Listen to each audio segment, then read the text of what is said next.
আসসালামু আলাইকুম। আশার মিনি কিচেনে সকলকে স্বাগত জানিয়ে শুরু করছি। আজকে আমি নিয়ে এসেছি হোটেল স্টাইলে নরম পরোটা রেসিপি। দেখতে যেমন সুন্দর, খেতেও তেমন স্বাদ। খুবই মজার হয় এই পরোটাটা। রেসিপিটা ছোট থেকে বড় সকলেই খুব পছন্দ করবে। আর পরোটাটা খেতেও খুব মজার হয়েছিল। আশা করছি সকলের খুবই পছন্দ হবে আজকের রেসিপি। চলুন দেখে নেওয়া যাক। হোটেল স্টাইলে নরম তুলতুলে পরোটা বানানোর জন্য আমার যা যা লাগছে, এখানে আমি 2 কাপ ময়দা নিয়েছি।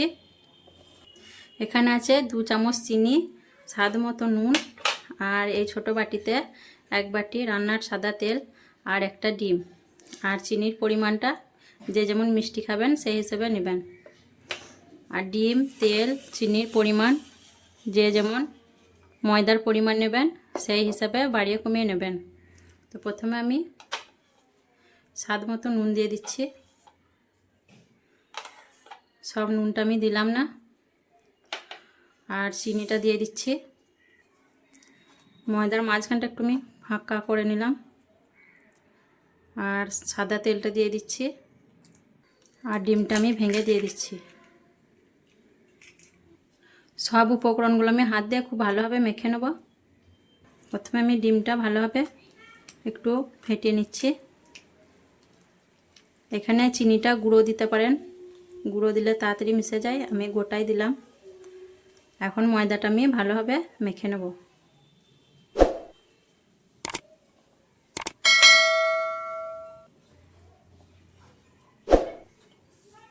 ময়দার সঙ্গে আমি মিশ্রণগুলো খুব ভালোভাবে মেখে নিয়েছি।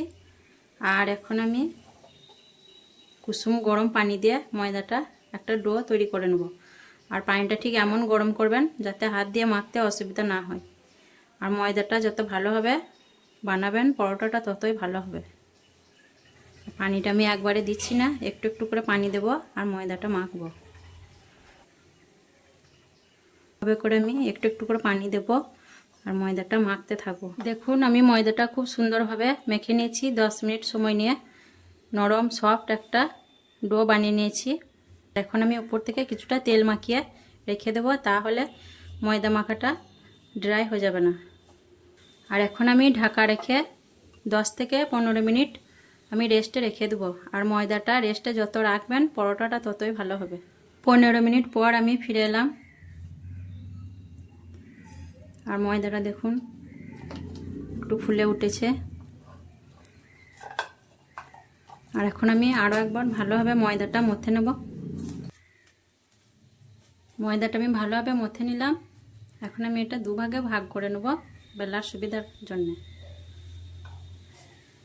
ময়দা দিয়ে আমি একটা লেচি বানিয়ে নেব।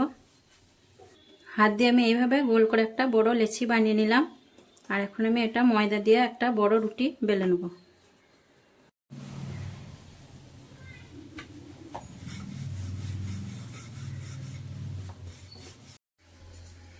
এখানে আমি একটা বড় করে রুটি বেলে নিয়েছি। আর এখন আমি রুটিটা উপর থেকে সাদা তেল লাগিয়ে নেব। যে পরিমাণ তেল লাগবে সেইভাবেই আমি তেলটা লাগিয়ে নেব হাত দিয়ে। পুরো রুটিটায় আমি খুব ভালোভাবে তেলটা লাগিয়ে নেব।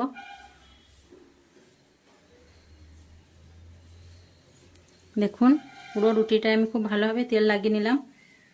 আর এখন আমি ওপর থেকে শুকনো ময়দা ছিটিয়ে দিচ্ছি। ময়দাটাও হাত দিয়ে খুব ভালোভাবে রুটির মধ্যে লাগিয়ে নেব। ময়দাটা খুব ভালোভাবে লাগিয়ে নিলাম।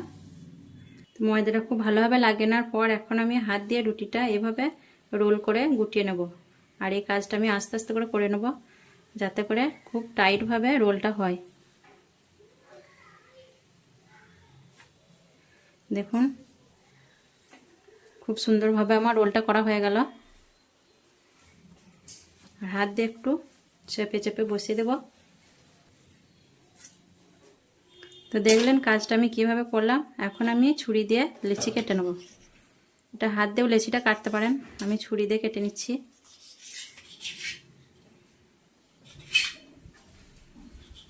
এইভাবে করে আমি লেচিগুলো কেটে নিলাম। এখন আমি হাত দিয়ে চেপে বসিয়ে নেব। দেখুন এইভাবে করে আমি লেচিগুলো আঙুল দিয়ে দেবে বানিয়ে নিলাম। দেখুন কত সুন্দর হয়ে গেল।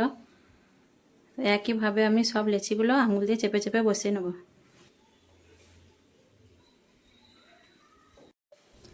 দেখুন একইভাবে আমি সব লেচিগুলো তৈরি করে নিয়েছি। আর এই লেচিগুলো আমি আবারও 10 মিনিট রেস্টে রেখে দেবো। তারপর আমি পরোটাগুলো বেলে নেব। লেচিগুলো 10 মিনিট রেস্ট রাখার পর আমি ফিরে এলাম। এখন আমি পরোটাগুলো একে একে বেলে নেব। এখন আমি লেচিগুলো একটা একটা করে পরোটা বেলে নেব।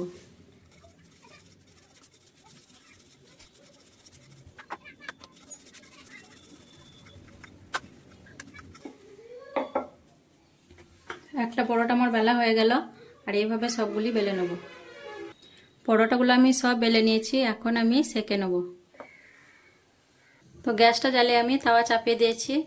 আর তাওয়াটা হালকা গরম হয়ে এলে আমি পরোটাগুলো একে একে দিয়ে দেবো। তাওয়াটা গরম হয়ে গেছে। এখন আমি পরোটাটা দিয়ে দিচ্ছি। আর গ্যাসের ফ্লেমটা কমিয়ে আমি পরোটাগুলো ভেজে নেব। এক পিঠ কিছুক্ষণ হওয়ার পর আমি পাল্টে নেব। আবারও এক পিঠ হওয়ার পর আমি পাল্টে নিচ্ছি। আবারও এক পিঠ পাল্টে নিচ্ছি। 2 পিঠ সেকানোর পর এখন আমি দিয়ে দিচ্ছি সাদা তেল।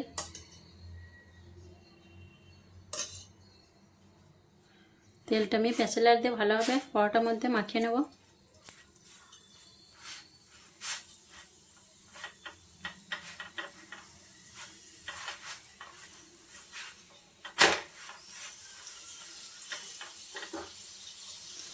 এই পিঠেও দিয়ে দিচ্ছি 1 চামচ তেল।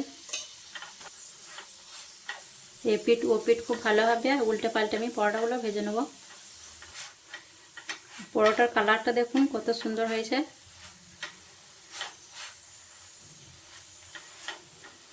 এই পিঠ ও পিঠ আমি খুব ভালোভাবে পরোটাটা ভেজে নিলাম।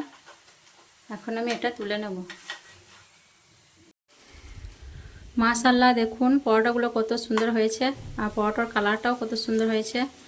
আর তৈরি করতে খুবই সহজ আর খেতেও খুব মজার হয়েছে পরোটাটা।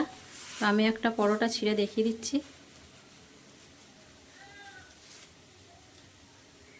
দেখুন পরোটার ভিতরটা দেখুন কত সুন্দর এবং নরম হয়েছে। এটা খেতে দুর্দান্ত লাগে। আর বাচ্চারা খেতে খুবই পছন্দ করে এই পরোটাটা। তো এইভাবে অবশ্যই একবার বানাবেন। খুবই খেতে মজার পরোটা। তো আমার পরোটা রেসিপি ভালো লেগে থাকলে অবশ্যই কমেন্টে জানাবেন। আর আমার চ্যানেলটিকে সাবস্ক্রাইব করে আমার পাশে থাকবেন। সুস্থ থাকবেন, ভালো থাকবেন। আসবো আবার পরের ভিডিওয় অন্য কোনো রেসিপি নিয়ে। আল্লাহ হাফেজ।